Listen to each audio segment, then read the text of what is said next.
building a sustainable wardrobe actually makes a lot of sense for yourself and for the environment too, to be fair, right? Yeah.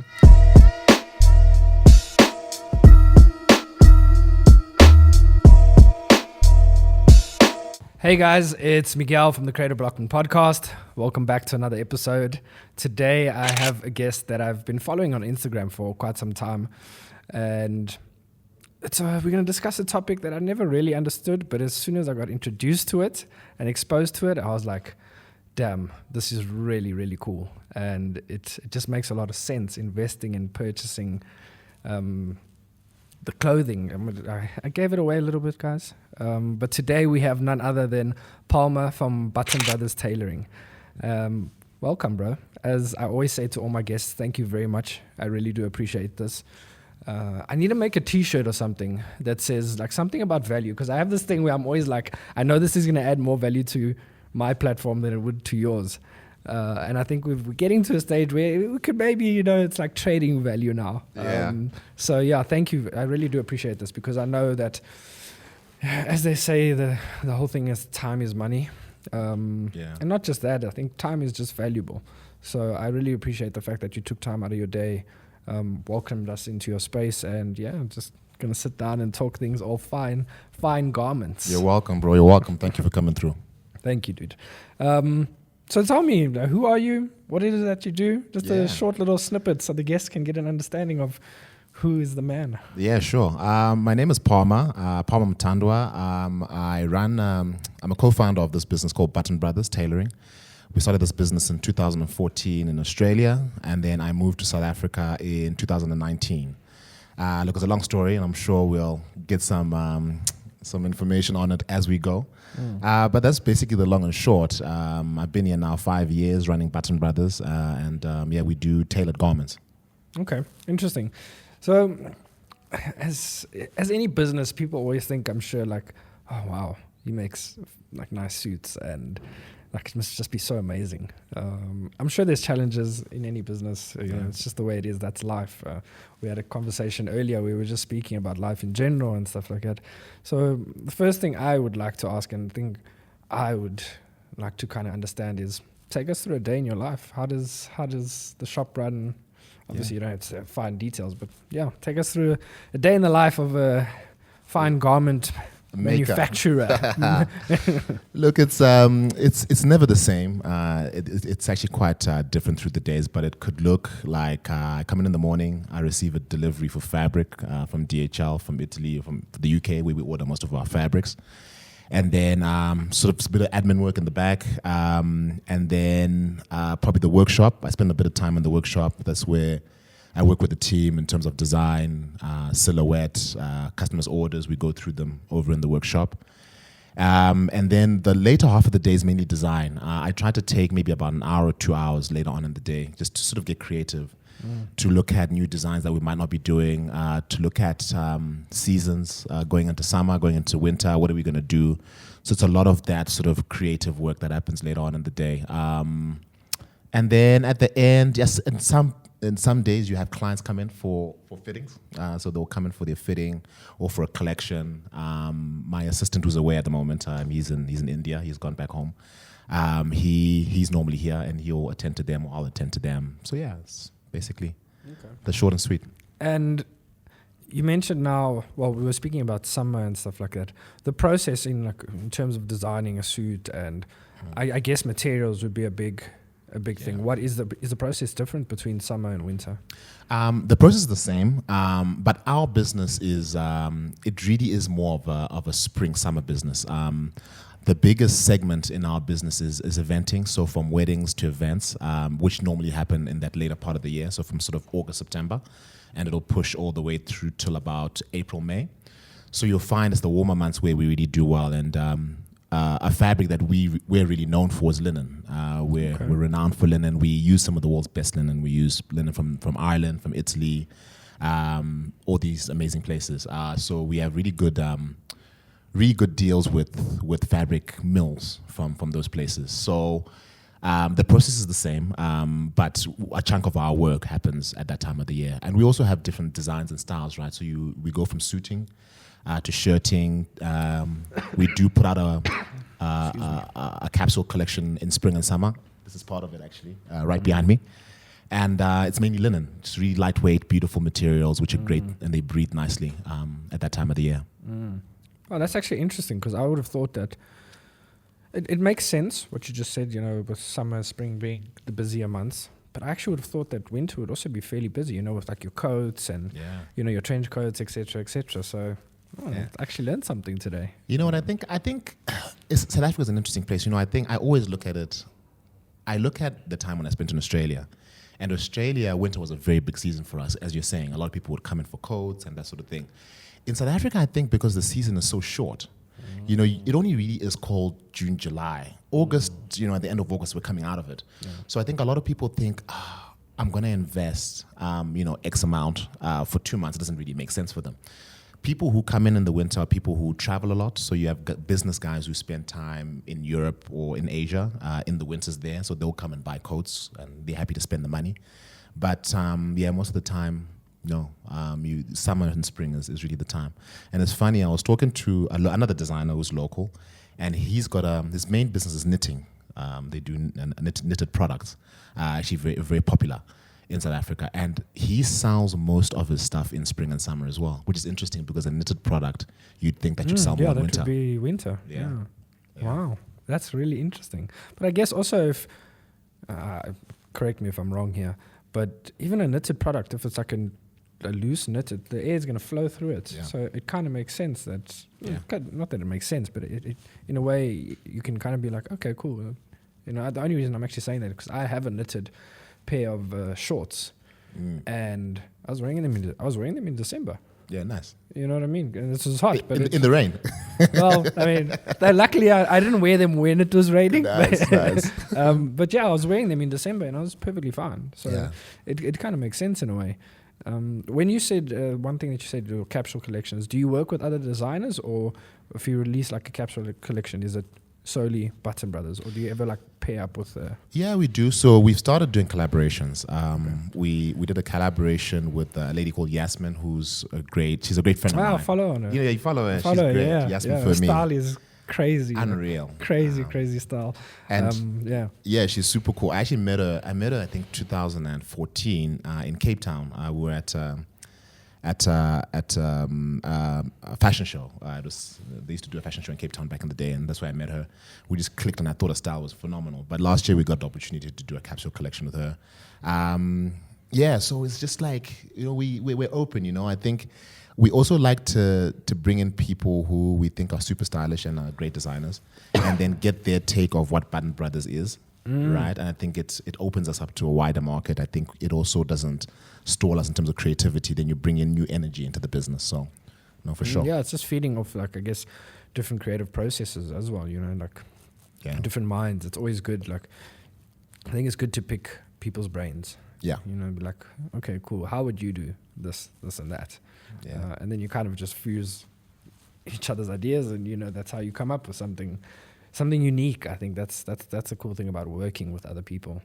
Tell me more about, I don't want to really say more about the process, but in terms of, because obviously what you do is very creative, it's also very personal. In terms of your process, is music a big part of it? Because I always feel, I'm a firm believer that, like myself, if I'm editing a photo or doing this or that, 99% of the time, there's music playing in the background. I don't feel it's I can't, not that I can't do it silent. I can't sit this. I can do it. Yes, we can do it. We can be creative and we can write, and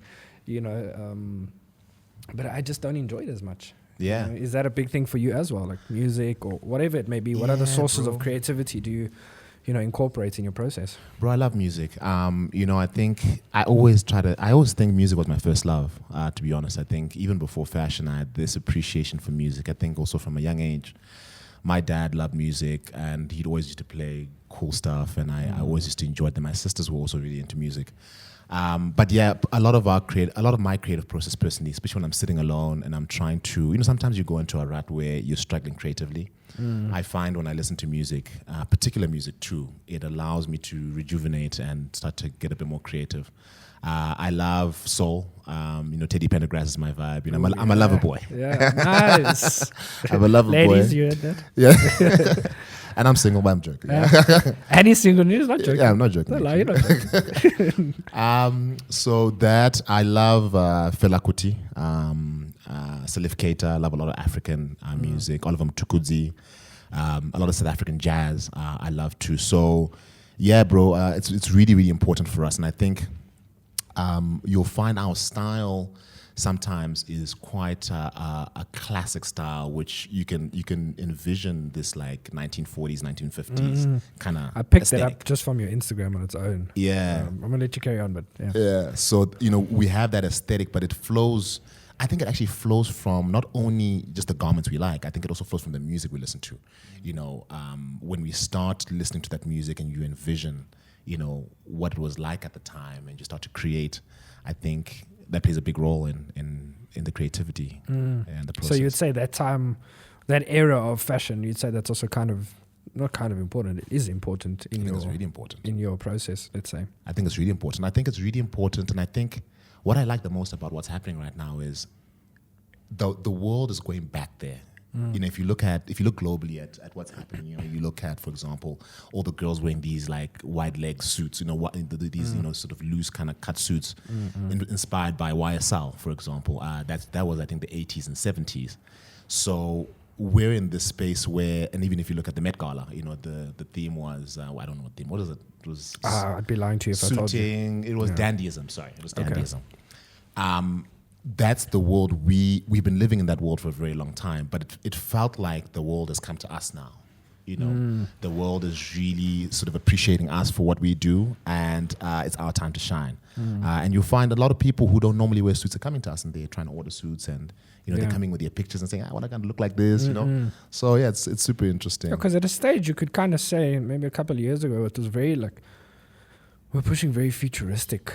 Yeah. You know what I mean? Like, it was very futuristic and very out there looks. And personally, I'm sure there's a lot of people that enjoyed it. I didn't really like.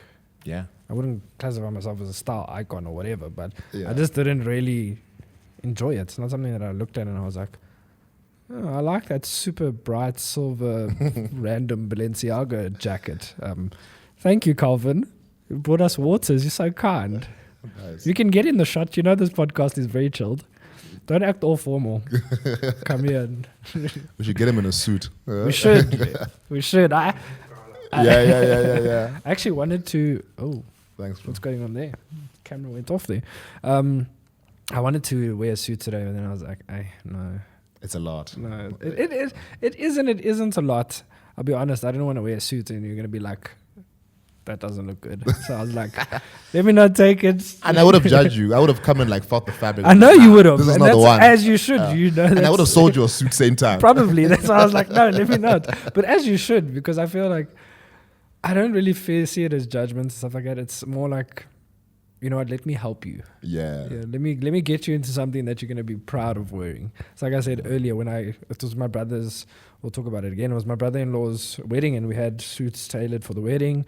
Oh, bro, it was such just putting that shirt on and you can feel like, the material's so nice, and then everything just fits perfectly. For me, that's what really drew me to what you do and the whole environment. It's just, you get something, it's very personal. You get something that's made for your body. 100%. And for me, that was just it's really it's a nice experience. Just the whole thing, like I said, coming in, sitting down, having the consultation, talking about materials, talking about this and colors. And I think it's also, it goes back to the thing of, I'm a creative person. So being in that position where you can design technically something for you. It's holy shit, this is so cool. Yeah. You know what I mean? One of my biggest dreams was, I know maybe it will happen, but I know it won't happen. But I've always wanted to design a car. Yeah. With BMW or Mercedes and stuff like that. I think it's super cool, bro. Yeah. Yeah, and I think the world is filled with a lot of stuff that's really similar. And I think this is one of the unique selling points for people in our business, right? People want to come to you to get something outside of the fit. I think people want something that's super unique, something that when they wear, they feel as if they're the only person who's wearing that. You know, and I think once you get into a customized suit, you know, a bespoke suit, a made-to-measure suit, the way it feels on you, you know, is just phenomenal. It's like second to none. And I think it's that feeling that people really quite enjoy. And yeah, I mean, I've had clients who've come here for a wedding, kind of like, you know, what happened with you with Frank Bespoke. And then they just stayed, you know, they just continued coming to buying suits, you know, because they just enjoyed the experience of not only coming in and us having a chat, having a drink, having a laugh, but also of how these garments felt on them. You know, I think it's all about the feeling, you know. So yeah. No, it's so true. It's the same thing. Like literally after that wedding, I probably went back to Frank Bespoke 2 months later. Yeah. It was they dropped their winter collection. And I was like, okay, cool. I want a pair of pants. I want a polo neck. I want a coat. And I want a jacket. And, you know, it really feels like, even when I wear that stuff, we had a friend's 10-year anniversary thing. And I put the jacket on that I got from them. Yeah. And when I put it on and I walked in, like the one guy was like, damn, look at you. And I was like, yes, you're right. Look at me. What are you talking? So it goes back to that unique look, fit, everything. It's a completely unique garment, which is, I think, for me, it's really cool. It's worth the money. Yeah. It's like I say, it's an investment. I want to go back to, you mentioned materials and where you buy from, et cetera, et cetera. Where do you find, let's just say the best, quote unquote? Is it Italy, India, UK? Yeah, so look, I think it's a very, not that it's a difficult question, but I think different places are good for different things.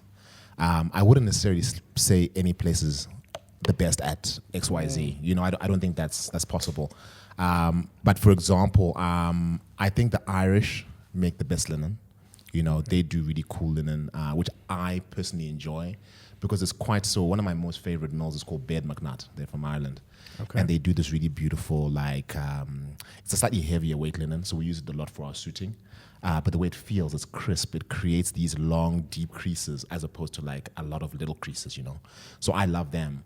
And then you have some people, like for example, my assistant Adnan, he loves Solbiati linen, which is an Italian mill. Super fantastic, but it's a bit softer. The handle's a bit softer. It drapes a little bit better. So I think it's a preference thing. But when it comes to fabric quality, this type of fabric we use in terms of the quality, I would say Italy is up there. I would say the UK is up there. And who else? I actually found a really cool mill out of Peru. It's called Barrington. I went to a trade show in March. I was in China. Then I met the sales director who was there. He was part of the trade show. And they showed me some of the fabrics they had. They were like alpaca. I've actually got the book here. Alpaca fabrics. Super phenomenal. Which I actually never knew that Peru produced fabric, you know. So I think I'm constantly learning, you know. I always try to put myself out there and continually learn and go out and get stuff for our clientele that's different and that's good. Yeah, it's pretty cool as well. I think the nice thing as well is going to these different places and seeing it. Have you ever been to any of like the mills and seeing their process? No, I've never been to a mill. I'm planning to go now in July. I normally deal with merchants, so I've spent some time in Italy. I've been to Cacciopoli, which are in Naples. They're a cloth merchant there. We buy a lot of their fabric.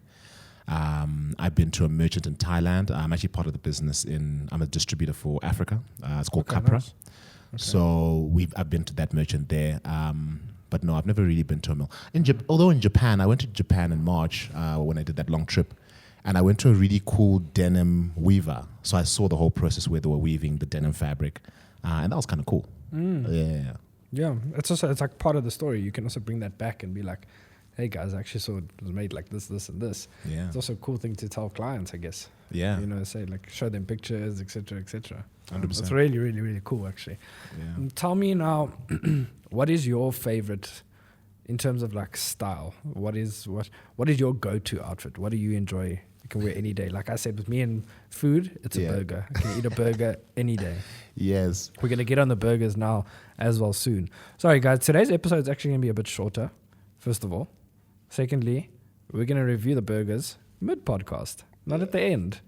But yeah, anyway, sorry. Carry on. My go-to, I think my go-to is is a relaxed pair of linen pants and a relaxed linen shirt. I'm most comfortable in that. And as I said to you before, I really, really love Beard McNutt.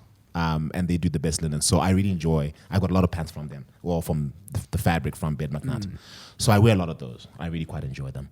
Outside of that, I love a blazer. You know, I love a navy blazer. It just works with everything. You know, you can put on a pair of jeans, put on a navy blazer. It's kind of cool.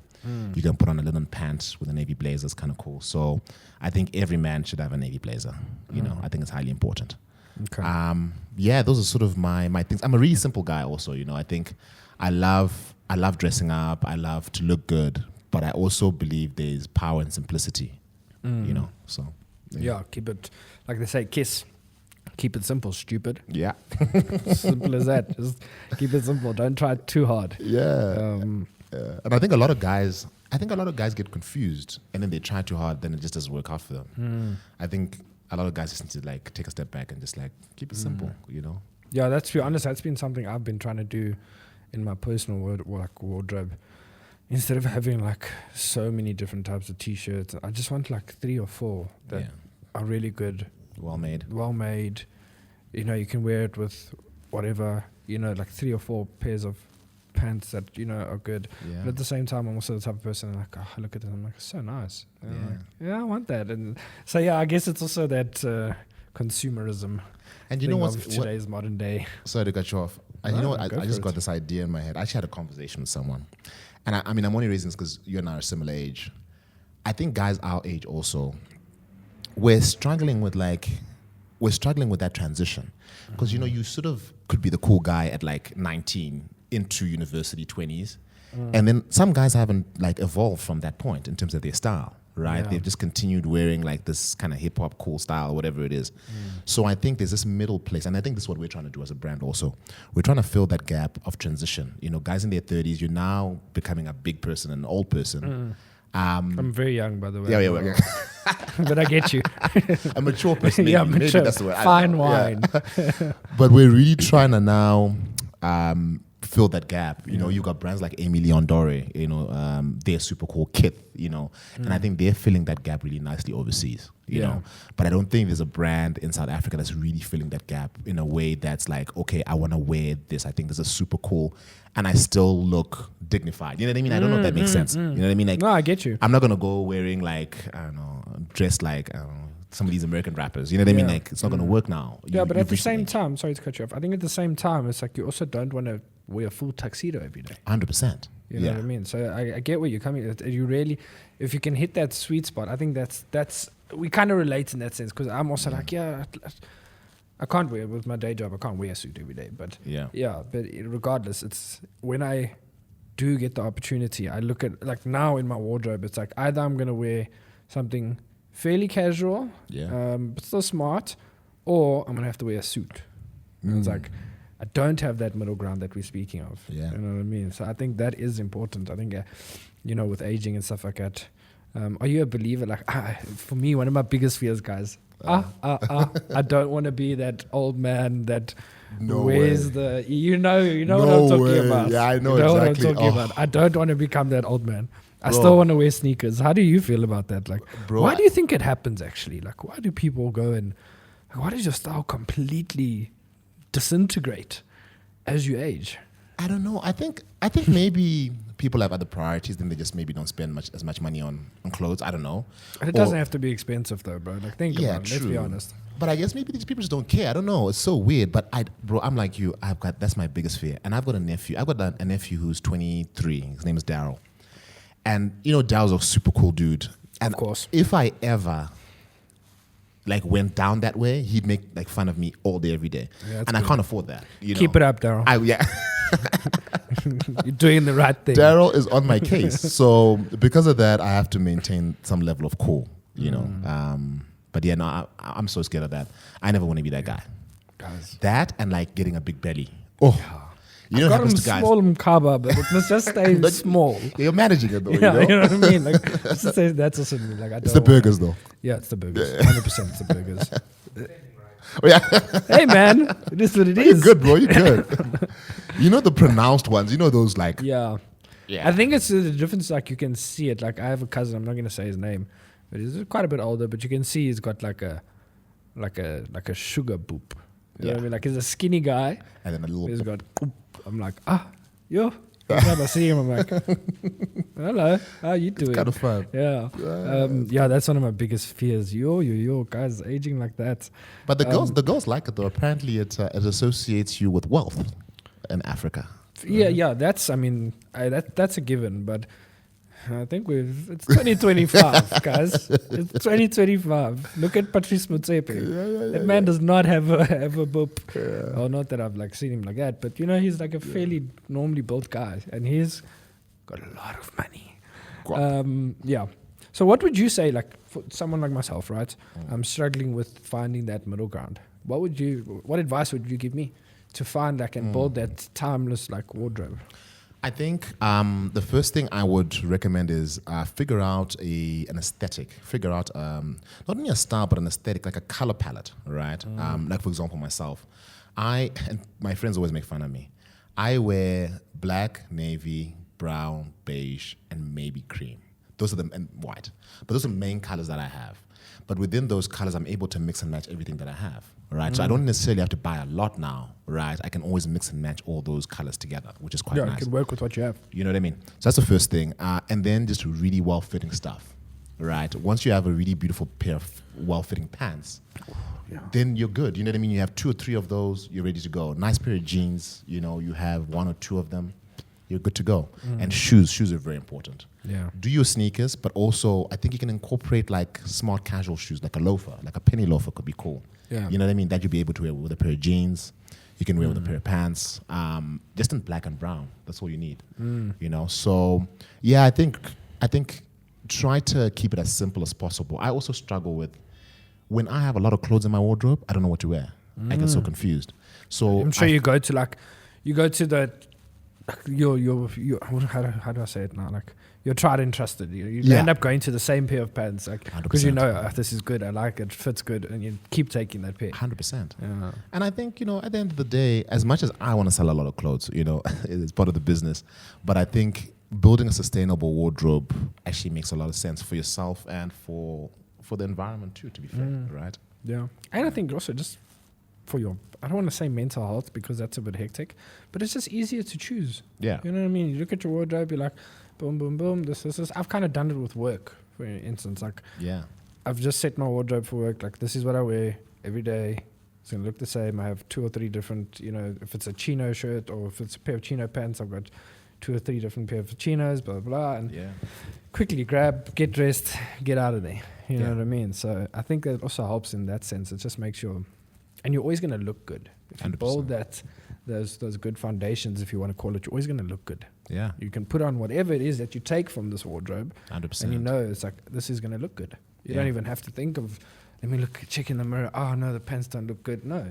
You can put it on, walk out the house and be like, I look great. Yeah. And I think there's also a beauty and power in that as well. Yeah. Talking about beautiful things, let's discuss the burger quick. Yeah. I feel like this episode's going so fast. I know you're a busy man, but it's like, let's get in there. This episode's flying, guys. What did you think about the burger? We tried out a place, guys. It's called Relish. I don't know if you guys know it, but it's in Rosebank, you could say. Yeah, it's in Rosebank. Yeah. Just around the corner from Benchwarmers. I first ate from this place, like, when was it? When did I tell you? It was 2-3 days ago. Yeah. And just to give you guys some context, I've eaten that burger, or the burger, 3 times. In how long? In 2 weeks? No. 2 weeks, bro. In like 4 days. 4 what days. Are you talking Jeez.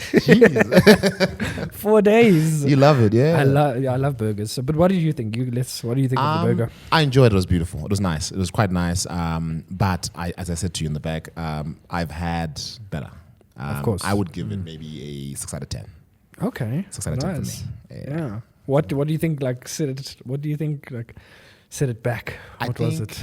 It didn't have enough seasoning in the patty. It just didn't have that punch. And maybe the sauce could have a little bit more of a punch.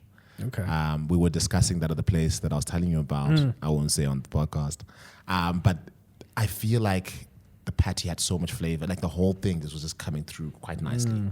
As this just didn't have extra. But it was still good. No, it was. It is very good. Six or 7 out of 10. I think it's good. It's a good rating. Yeah. I think for myself, as like I said to you earlier, I love finding out like new places. Yeah. You know, when it comes to burgers and stuff like that. So I'm definitely going to go to those places you mentioned. But I think for a place that's 24 hours in a garage, and we kind of understand the whole pantry thing is kind of blown up and X, Y, and Z, and it's become very popular. But I take my hats off to them because you can go there at 2 in the morning and you're going to get the same burger. It's good. You know what I mean? So it is pretty good. I feel like the bun was fresh. The toppings were fresh. I agree with you with the patty. The patty wasn't... And I don't know what it is. I think it's like people keep it simple, but then at the same time, I feel like you could lack in a spot in terms of seasoning. But the patty was good. So I'd also give the burger about, I'd say 7? I'd give it a 7. Okay. But I think I'm always very biased because, like I said, guys, I love hamburgers. Yeah. It was Sunday I went there the first time. Yeah. Yeah. And I've had the same burger. Do you think it's been consistent all 3 times? It has. Okay. I'll be honest, it has. Yeah. But I have a problem, so it's not a problem. I know I'm always going to be like, this burger was amazing. Yeah. So yeah, 7 out of 10. 6 out of 10. 6 out of 10. Yeah. I think it's a good rating. We can give it an average of 6.5. Yeah. So yeah, shout out to Relish. It was very tasty. What I actually wanted to do, I saw these cool things that they have in the garage. It's called dude wipes. So it's obviously like just a wipe. I wanted to be like, yeah, you can get a nice burger and then you've got a dude wipe to wipe your face after you've eaten this nice burger. But yeah, it was very good. It was very tasty. But yeah, back to tailoring and back to fine garments. For like a young person watching this, what would you say to them? Obviously, unfortunately, they can't afford it, but they want to achieve that timeless look and the classic style. What would your recommendations be for them? I think there's a lot of ways to get around it. I think, this style, thrifting, I've got a lot of guy friends who thrift and they found some gems there. You'll really be shocked. I think thrifting is great. I think also a lot of the younger guys probably have bodies which are still fine. So you sometimes you don't really need to get a tailor-made suit. The reason why I got into tailoring, and it's actually quite an interesting story. When I was young, I was very skinny. I was very slim and very tall. So when I'd go into a suit shop to go buy a suit, nothing ever fit me. Because anything that fit me around my body, the arms were too short or the other way around. So I had to have a tailor-made suit. There's some people who don't necessarily have to have that. They can walk in and be a perfect size 40, or regular or long.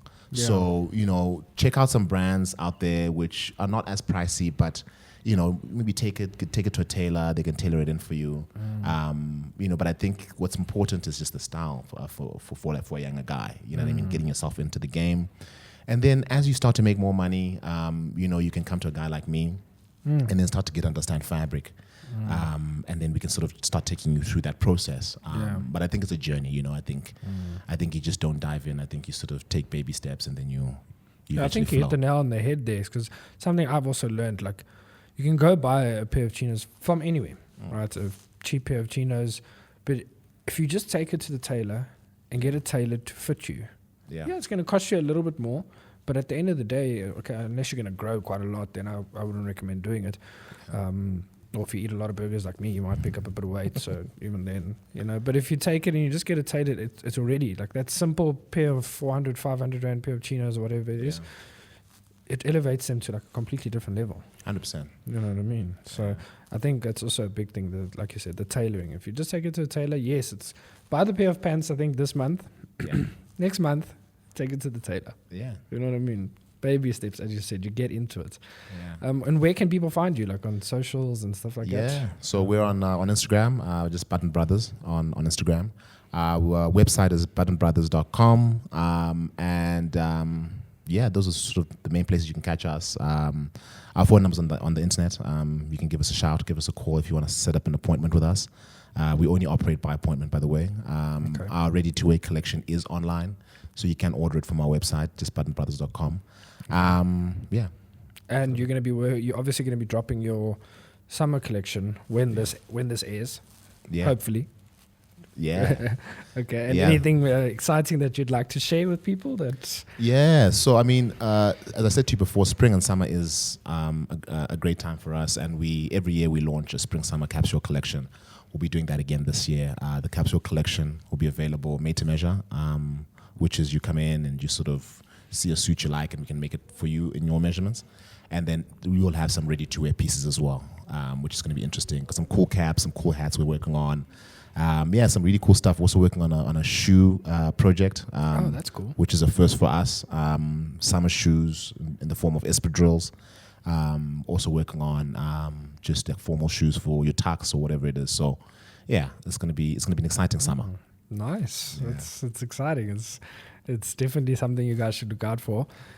Like I said, I've been following you guys for so long on Instagram, and I said in the email, I was like, it's crazy how many boring people there are out there in the world. Yeah. You know what I mean? And I don't mean that with all due respect, but it's like with just a little bit of a style change, and you know what I mean, doing so one or two things different, like you really can elevate yourself to a new level. And that's what I saw with like your brand and the way you guys do things. It's just it was classy. Yeah. And that's what I enjoyed about it. It was very nice, very classy, very elegant.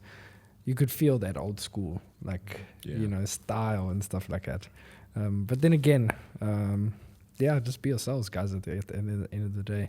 If you don't like suits and you want to wear baggy pants, that's also perfectly fine, guys. Do you, whatever makes you happy and makes you feel comfortable and makes you feel confident.